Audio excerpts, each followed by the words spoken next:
बेटा आप सभी को याद होगा कि लास्ट क्लास में हम लोगों ने internal resistance of the cell के फॉर्मूला को स्टडी किया हुआ था और उसका जो फॉर्मूला मिला था मुझे वो था small r is equal to capital R E upon V minus 1.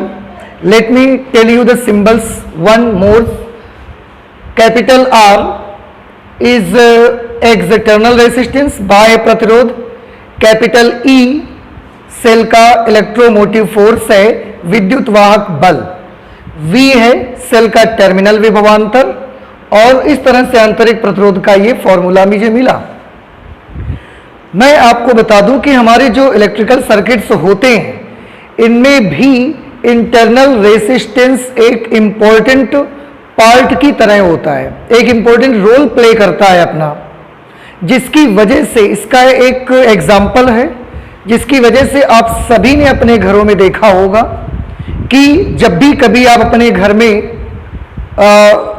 Freeze आपका रेफ्रिजरेटर आपका ऑफ है और आप जैसे ही रेफ्रिजरेटर को ऑन करते हैं आपके बाकी पूरे कमरों की लाइट डिम हो जाती है. अगर आपके घर में कोई हीटर वगैरह लगा हुआ है तो जैसे ही आप उस हीटर को ऑन करते हैं आपके बाकी कमरों की लाइट डिम हो जाती है. आपने सभी ने देखा होगा. ऐसा क्यों हो जाता है तो मैं आपको बताऊं. इसके पीछे का जो मेन रीजन है, इसके पीछे का जो सीक्रेट है वो हमारे जो सोर्स है उसका इंटरनल रेसिस्टेंस ही इसका मेन रीजन है.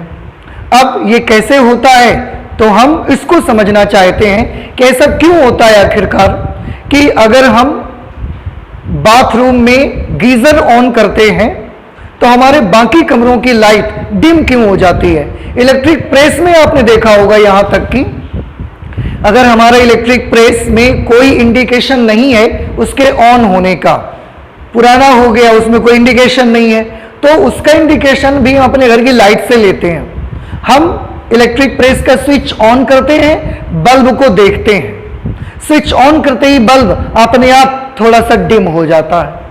तो ऐसा क्यों हो जाता है कि हम अपने घर के पूरे सर्किट में कहीं पर भी लोड बढ़ाते हैं, कहीं पर भी कोई भी चीज ऑन करते हैं जाके तो बाकी पूरे घर की लाइट डिम हो जाती है. ऐसा क्यों हो जाता है इसको हम जैसे कि मैंने बताया इसमें इंटरनल रेसिस्टेंस का ही रोल है.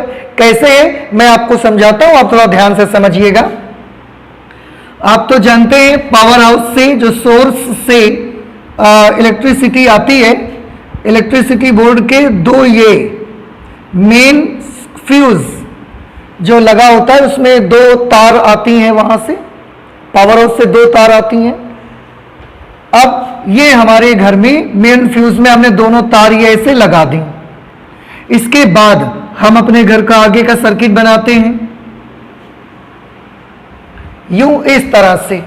अब जहां से ये इलेक्ट्रिसिटी आ रही है, पावर हाउस से इलेक्ट्रिसिटी आ रही है, तो वहां जो भी जनरेटर आप चला रहे हैं इलेक्ट्रिसिटी के जनरेट करने के लिए, उस जनरेटर का अपना एक इलेक्ट्रोमोटिव फोर्स है, उसका एक विद्युत वाहक बल है क्योंकि वो इलेक्ट्रिसिटी का सोर्स है, इसलिए उसका अपना एक विद्युत वाहक बल है.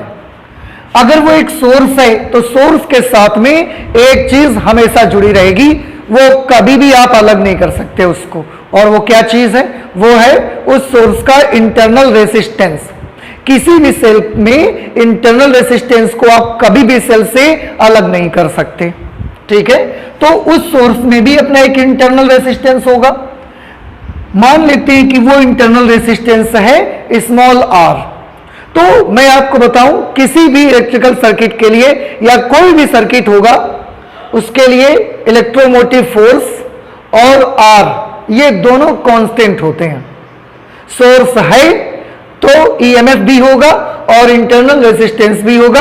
आप कभी भी आप सेल ऐसी बना सकते हैं कि उसका इंटरनल रेसिस्टेंस कम कर सकते हैं, लेकिन इंटरनल रेसिस्टेंस पूरी तरह से आप खत्म नहीं कर सकते, उसका जीरो नहीं कर सकते. सेल है तो उसके साथ इंटरनल रेसिस्टेंस जुड़ा ही रहेगा, आप उसको जीरो नहीं कर सकते.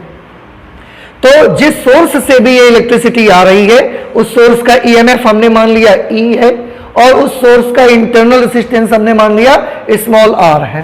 अब हमारे घरों में जो दोनों तार आई तो हमने यहां पर अपने मेन फ्यूज में लगाया और आगे कनेक्शन के लिए उन्हें हम ले गए। हमने आगे का जो कनेक्शन किया वो कैसा किया, उसके लिए मैंने क्या किया, सबसे पहले कुछ भी आप यूज कर सकते हैं। सबसे पहले मैंने यहां पर लगा दिया रेफ्रिजरेटर। यहां पर मैंने एक अपना रेफ्रिजरेटर लगा लिया। रेफ्रिजरेटर के साथ में एक स्विच भी लगा दिया हमने यहां पर। ये हमने रेफ्रिजरेटर लगाया।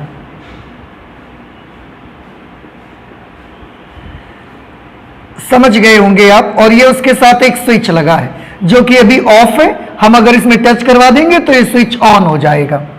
और हम आगे गए, और आगे गए तो हमने यहां पर एक कुछ भी लगा दिया, ट्यूब लाइट लगा दी। सोच लीजिए आप, ये हमने एक ट्यूब लाइट लगा दी।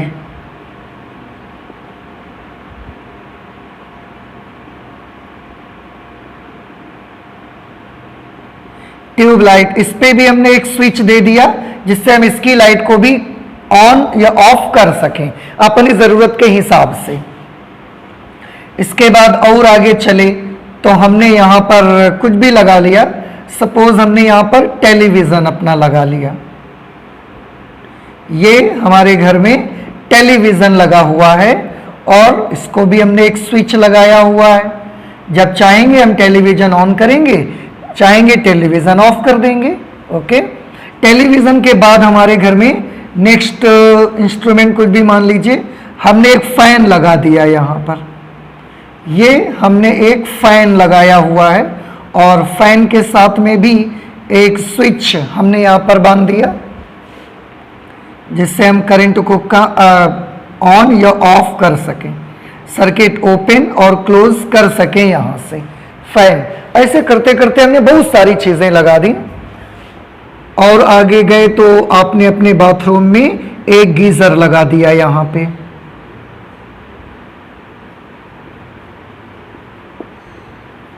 गीजर लगा दिया, हीटर लगा दिया आपने, और इसका भी अपना एक स्विच हमने बना दिया।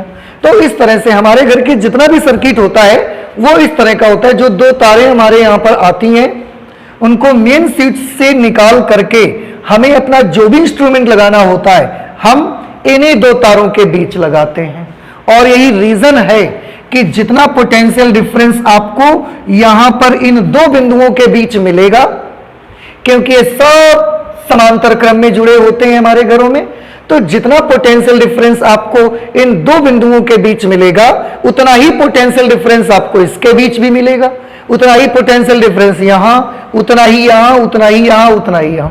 सब जगह आपको सेम पोटेंशियल डिफरेंस मिलेगा क्योंकि सारे के सारे इंस्ट्रूमेंट्स हम पैरेलल में कनेक्ट करते हैं अपने घर की वायरिंग में।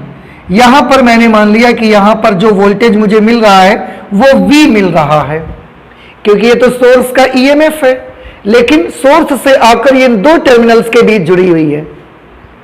थोड़ा ध्यान से देखें, जिस तरीके से बैटरी का पोटेंशियल डिफरेंस मेजर करने के लिए हम वोल्ट मीटर के जो दोनों तार लगाते थे वो कहां लगाते थे, उसके टर्मिनल में। तो हम कभी EMF मेजर नहीं कर पाते थे, हम पोटेंशियल डिफरेंस मेजर कर लेते थे, टर्मिनल पोटेंशियल डिफरेंस मेजर कर पाते थे। सिमिलरली हमारे घर की जो पूरा कनेक्शन होता है उसकी जो मेन दो वायर्स आती हैं उन वायर्स में से दोनों वायर यहां लगी होती हैं, सोर्स से आए हुए टर्मिनल में लगी होती हैं।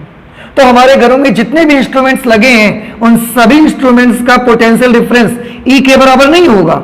इन दो बिंदुओं के बीच जो पोटेंशियल डिफरेंस आएगा, इन दो पॉइंट्स के बीच का जो टर्मिनल पोटेंशियल डिफरेंस होगा उतना ही इसको वोल्टेज मिलेगा, उतना इसको सबको इतना वोल्टेज मिला करेगा। ठीक है, और हमारे पास एक फॉर्मूला भी है, the very famous formula V is equal to E minus I into R। Terminal potential difference will be equal to electromotive force minus current into internal resistance. Okay, अब देखना ही है कि मुझे कितना वोल्टेज यहां पर मिलने वाला है। मैं अब जैसे ही सारे स्विच अभी हमारे घर के ऑफ हैं, जैसे ही मैंने रेफ्रिजरेटर वाला ये स्विच ऑन किया, जब तक ऑफ है तब तक हमारे घर में करंट नहीं आ रही है। जैसे ही हमने स्विच को ऑन किया, ये रेफ्रिजरेटर वाला स्विच जैसे ही मैंने ऑन किया, तुरंत इस वाले रास्ते पे या हमारा जो रेफ्रिजरेटर है करंट को ड्रॉ करना स्टार्ट कर देगा। मान लिया इसने करंट स्टार्ट कर दी, I1 करंट इसने स्टार्ट कर दी। अब इस रास्ते पर कितनी करंट आना शुरू हो गई? I1 current. यहां पर I1, यहां से I1 और ऐसा ये करंट वापस हो गई। ठीक है, I1 करंट आना स्टार्ट हो गई। जैसे ही I1 करंट आई, इसके सिरों के बीच का टर्मिनल पोटेंशियल डिफरेंस कितना होगा? तो मैंने कैलकुलेट किया, V is equal to E minus I1 into R। ये टर्मिनल पोटेंशियल डिफरेंस इसके सिरों के बीच मिला। तो और यही टर्मिनल पोटेंशियल डिफरेंस किसके सिरों के बीच का? रेफ्रिजरेटर के। तो रेफ्रिजरेटर के दोनों सिरों के बीच का जो पोटेंशियल डिफरेंस मिला वो मुझे इतना मिला, E minus I1 into R। ठीक है, अच्छा अब थोड़ा सा और देखिए, हमने अब क्या किया, अपने घर की ट्यूबलाइट भी ऑन कर दी हमने। जैसे ही बेटा हम अपने घर की ट्यूबलाइट भी ऑन करते हैं, ट्यूबलाइट को भी अपने निजी ऑपरेशन के लिए कुछ करंट चाहिए, ये भी हमारे सोर्स से कुछ करंट को ड्रॉ करेगी। मान लिया कि ये हमारे सोर्स से करंट ड्रॉ करती है I2। अब थोड़ा ध्यान से सभी बच्चे देखें, सबसे पहले हमने रेफ्रिजरेटर चालू किया, सोर्स से केवल कितनी करंट आ रही थी? I1। लेकिन अब हमने रेफ्रिजरेटर के साथ साथ ट्यूबलाइट भी ऑन कर दिया, तो अब सोर्स से टोटल करंट कितनी आ रही है? अब सोर्स से टोटल करंट आ रही है I1 प्लस I2। ठीक है, I1 तो पहले रेफ्रिजरेटर ही ले रहा था, हमने ट्यूबलाइट को भी ऑन कर दिया तो I2 ये लेना शुरू कर दिया इसने। I2 इस रास्ते पे जाने लगी, यहां से I2, यहां से भी ऐसा I2, और आगे जब यहां पर मिलेगी तो किरचॉफ फर्स्ट रूल से I1 इधर से, I2 इधर से, ये जुड़कर कितनी जाने लगेगी? I1 plus I2। लेकिन I1 प्लस I2 करंट अब सोर्स से आ रही है।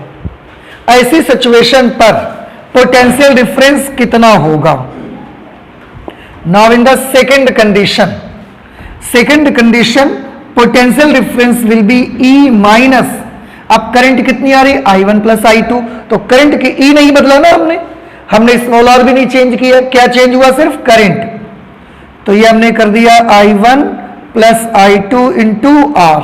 अब आप थोड़ा ध्यान से देखें, क्योंकि I1 प्लस I2 की वैल्यू क्या हो गई? करंट क्या हो गई? इंक्रीज हो गई। अगर I1 प्लस I2 की वैल्यू बड़ी हो गई है पहले इसके रेस्पेक्ट में, पहले केवल I1 था, अब I1 प्लस I2 है, करंट इज इंक्रीज्ड। अगर करंट इंक्रीज हो गई तो ये टर्म इंक्रीज हो गया। अगर ये टर्म बड़ा हो गया, अब E में से बड़े टर्म को माइनस करोगे तो वैल्यू थोड़ी कम आएगी। तो जो V होगा, ये वाला V, इस बार वाला जो V आएगा, ये V पहले वाले V से कैसा हो जाएगा? थोड़ा सा कम हो जाएगा। सपोज कि अगर ये वाला V था 250 वोल्ट, तो अब ये V आपका हो जाएगा 245 वोल्ट। क्यों? क्योंकि ये टर्म इंक्रीज हो गई ना। पहले E में केवल I1 इंटू आर माइनस कर रहे थे, अब E में I1 plus I2 into are minus कर रहे हैं, पहले से बड़ा नंबर माइनस कर रहे हैं, तो वैल्यू पहले की अपेक्षा थोड़ी छोटी आ जाएगी। ओके, इसके बाद हमने क्या किया? टेलीविजन भी ऑन कर दिया अपना। ये दोनों ऑन हैं, टेलीविजन भी हमने ऑन कर दिया, इसका भी स्विच ऑन कर दिया। जैसे ही टेलीविजन ऑन करेंगे, ये भी थोड़ी सी करंट लेना स्टार्ट कर देगा। Suppose it takes the current I3, तो ये I3 करंट लेना शुरू कर देगा। यहां से तो करंट I3 ही जाएगी, जब यहां जाएगी तो ये I1 plus I3, I2 plus I3 हो जाएगी, क्योंकि I2 इधर से, I3 इधर से, किरचॉफ के नियम से I2 प्लस I3 हो जाएगी। मैं यहां पर करंट नहीं लिखूंगा, यहां पर मैं करंट नहीं लिखूंगा। क्यों? यहां से कितनी आ रही? I3, same branch. यहां पर I2 भी मिल गई तो यहां कितनी हो जाएगी? I2 plus I3। यहां पर I1 भी मिल गई तो अब ये हो गई I1 plus I2 plus I3। तो जैसे ही टेलीविजन हमने ऑन किया, टेलीविजन ने करंट I3 स्टार्ट कर दिया लेना। अब टोटल कितनी करंट हो गई? अब टोटल करंट हमारे सोर्स से ली जा रही है I1 plus I2 plus I3, I1 plus I2 plus I3। इस बार अब इन दोनों सिरों के बीच का पोटेंशियल डिफरेंस कितना होगा? टर्मिनल पोटेंशियल डिफरेंस होगा E minus I1 plus I2 plus I3 into R. Now this will be the terminal potential difference, and now you can understand that if I1 plus I2 plus I3 increase हुआ है, ये term बढ़ गया, इसलिए फिर जब ई में से ई नहीं बढ़ रहा, देखें ये बढ़ गया, अगर ये बढ़ गया तो पूरा टर्म इंक्रीज हो गया, पूरा टर्म इंक्रीज हो गया, तो फिर अब जब इसमें माइनस करेंगे तो ये वैल्यू थोड़ी और कम हो जाएगी, और कम होकर के ये हो गई 240 वोल्ट। ओके, तो वोल्टेज अब देखिए लगातार घटता जा रहा है। और एक चीज, क्योंकि वोल्टेज न सिर्फ टेलीविजन का कम हो रहा है, बल्कि वोल्टेज यहीं पर दोनों टर्मिनल्स के बीच का कम हो रहा है, और इन्हीं दोनों टर्मिनल्स के बीच हमारे घर के सारे इंस्ट्रूमेंट्स लगे, तो ये वोल्टेज हमारे घर के सारे इंस्ट्रूमेंट्स में कम हो जाता है। इसलिए जब भी कभी आप रेफ्रिजरेटर ऑन करते हैं या टीवी ऑन करते हैं, आपके घर में बाकी जो उपकरण चल रहे होते हैं उनका पोटेंशियल डिफरेंस डिक्रीज हो जाता है। ठीक है, सिमिलरली और आगे हमने फैन भी ऑन कर दिया। जब हमने फैन ऑन कर दिया तो ये फैन भी करंट ड्रॉ करने लगा, हमने मान लिया इसने करंट ड्रॉ करी I4। अब हमारे घर का जो सर्किट है वो सोर्स से कितनी करंट ड्रॉ कर रहा है, अब वो सोर्स से ड्रॉ कर रहा है total I1 plus I2 plus I3 plus I4 current. Now what will be the potential difference between the two terminals? So the potential difference between the two terminals will be E minus I1 plus I2 plus I3 plus I4 into R। अब तो current और ज्यादा हो गई, current और ज्यादा हो गई, ये टर्म और बढ़ गया, अब ये और बड़ा हो गया, तो फिर जब ई में से माइनस करोगे तो और कम हो जाएगा। Suppose this will become 230 volt, मान लेते हैं अपनी सुविधा के लिए इतना वोल्टेज आ गया। और ये वोल्ट किसका? क्या ये वोल्टेज फैन के दोनों सिरों के बीच का, या यह वोल्टेज इन दो टर्मिनल्स के दोनों सिरों के बीच का? तो आंसर है ये वोल्टेज इन दो टर्मिनल्स के बीच का, और इन्हीं दोनों टर्मिनल्स के बीच में हमारे घर की पूरी वायरिंग लगी हुई है, पूरे इंस्ट्रूमेंट लगे हैं, तो ये वोल्टेज सिर्फ फैन में डिक्रीज नहीं होगा, ये वोल्टेज सब जगह डिक्रीज हो जाएगा। ठीक है, अब इसके बाद हमने अपना गीजर भी चालू कर दिया। यहां पर I5 करंट मान लिया कि ये ड्रॉ करने लगा। ठीक है, यहां पर I4 करंट, यहां पर I5 करंट। अब what will be the total current? कितनी टोटल करंट हमारे घर में अब आ रही है? तो वो आ रही है I1 plus I2 plus I3 plus I4 plus I5, क्योंकि हमने अब गीजर भी चालू कर दिया, और गीजर हमारे सोर्स से बहुत ज्यादा करंट लेता है, इसको बहुत ज्यादा करंट चाहिए अपने ऑपरेशन के लिए। So what will be now potential difference between these two terminals? So potential difference will become I1 E minus I1 plus I2 plus I3 plus I4 plus I5 into R is equal to, अब ये term और बढ़ गया, जिसकी वजह से अब जब E में माइनस करोगे तो V और कम हो जाएगा, and suppose this will become 210 volt. क्योंकि गीजर बहुत करंट लेता है अपने ऑपरेशन के लिए, इसलिए वैल्यू बहुत ज्यादा होगी। जब E में बहुत ज्यादा वैल्यू माइनस करेंगे तो वैल्यू थोड़ी कमी आएगी इस बार। अब आप खुद ध्यान से देखें, जैसे जैसे हम अपने घरों के इंस्ट्रूमेंट, अपने घर की वायरिंग में लोड बढ़ाते जाते हैं, refrigerator, tubelight, TV, fan, geyser, load जैसे जैसे बढ़ाते जाते हैं, हमारे घर के पूरे उपकरणों में पूरे घर की वायरिंग का वोल्टेज लगातार क्या हो जाता है? गिरते चला जाता है। और क्यों गिर जाता है? आपके सामने पूरा का पूरा एग्जाम्पल है। मैं चाहूं तो इसका नोट बना के नोट लिख सकता हूं। क्या लिख सकते हैं? स्पष्ट है कि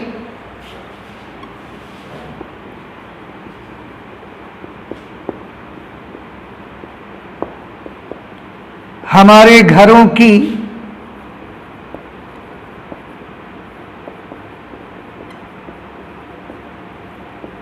विद्युत सप्लाई में कहीं भी लोड बढ़ता है तो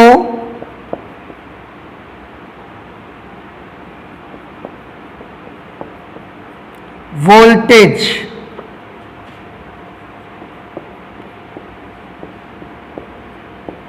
पूरी घर में लगे विद्युत उपकरणों के कम हो जाते हैं।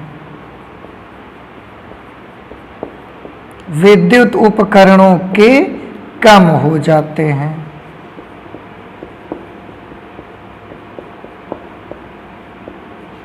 क्योंकि पोटेंशियल डिफरेंस तो इन्हीं दो टर्मिनल्स के बीच का कम होता है, लेकिन इन्हीं दो टर्मिनल्स के बीच में पूरे इंस्ट्रूमेंट लगे हैं, तो सब इंस्ट्रूमेंट का पोटेंशियल डिफरेंस कम हो जाता है। और यहां पर क्या खास बात रहती है,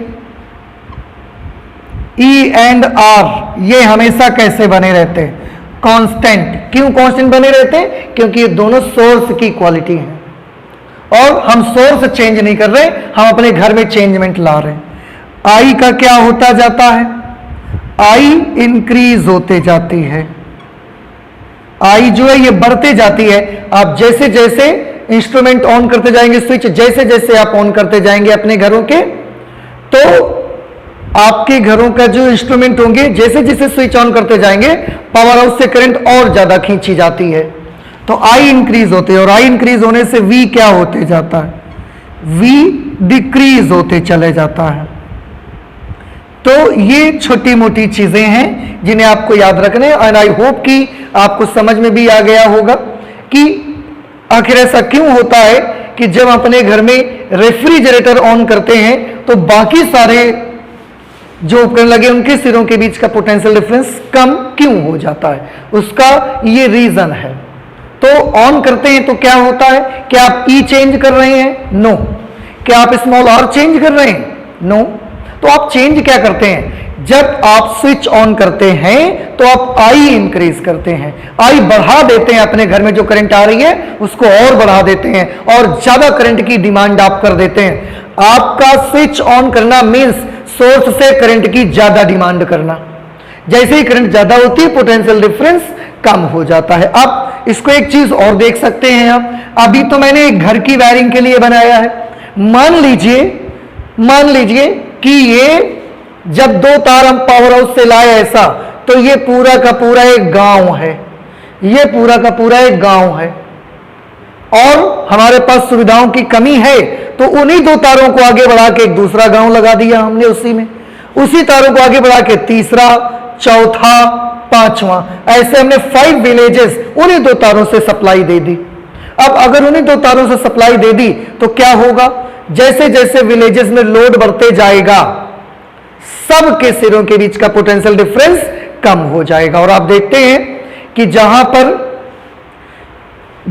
कि मैं बात नहीं करता हूं, मुझे अपने यहां का याद है कि जब मैं छोटा था तो मेरे यहां ही वोल्टेज गांव में इतना कम आया करता था, हमारे नरवल में ही वोल्टेज इतना कम आता था कि कभी कभी तो हमारे घर का जो ट्यूब लाइट होता था ना वो भी जलता नहीं था। उसको हम स्विच ऑन करते थे तो बड़ा ऐसा पता नहीं कैसा डिप करता रहता था, लेकिन वही पूरी तरीके से जल नहीं पाता था। फैन चलाते थे तो बड़ा धीमा चलता था, फैन इतना धीमा चलता था कि घर वाले सभी डांटते थे कि फैन बंद कर दो, कहीं इसमें कोई गड़बड़ी मत आ जाए। तो ये सब चीजें हुआ करती थी। ये एक गांव दूसरा गांव, अब जैसे अलग अलग गांवों का लोड आप उसी में रखते जाएंगे पोटेंशियल डिफरेंस कम होते चला जाएगा। पोटेंशियल डिफरेंस कम होते चला जाएगा तो वोल्टेज अगर कम होगा तो आपके सारे उपकरण थोड़ा थोड़ा काम करना बंद कर सकते हैं। तो ये वोल्टेज घटते घटते पहले रह जाता था 120 वोल्ट रह जाता था, केवल 150 वोल्ट आता था, 150 वोल्ट आता था, 120 वोल्ट आता था। सबमर्सिबल की मोटर भी बड़ी मुश्किल होती थी, उसको उससे पानी निकलना भी बड़ा मुश्किल हो जाता था। लेकिन अब हमारे नरवल के पास में ही, मरिलवा में ही पावर हाउस है, बिल्कुल बस 2 किलोमीटर के डिफरेंस पर। तो अब ये लगातार वोल्टेज की सप्लाई अब अच्छी मिलती है हम लोगों को। और अब हमारे पास ऐसी सुविधाएं भी हैं कि एक गांव से जैसे ही लाइट आगे बढ़ती है यहां बीच में ट्रांसफार्मर लगा देते हैं, वो ट्रांसफार्मर से वोल्टेज को इंक्रीज कर देते हैं। फिर अगले गांव में गई, फिर एक ट्रांसफार्मर लगा दिया, वोल्टेज बढ़ा दिया। जो भी यहां से यहां तक जाने में वोल्टेज कम होता था उसको हम इंक्रीज कर देते हैं with the help of transformer. Transformer हमको पढ़ने को मिलेगा अल्टरनेटिंग करंट के लेसन में। सो नाउ आई होप कि इट्स क्लियर टू यू कि हमारे घरों की विद्युत सप्लाई में कहीं भी लोड बढ़ता है, कहीं भी, तो वोल्टेज पूरे घर में लगे विद्युत उपकरणों में कम हो जाता है, उपकरणों में कम हो जाता है। यहां पर में कर सकते हैं, ठीक है।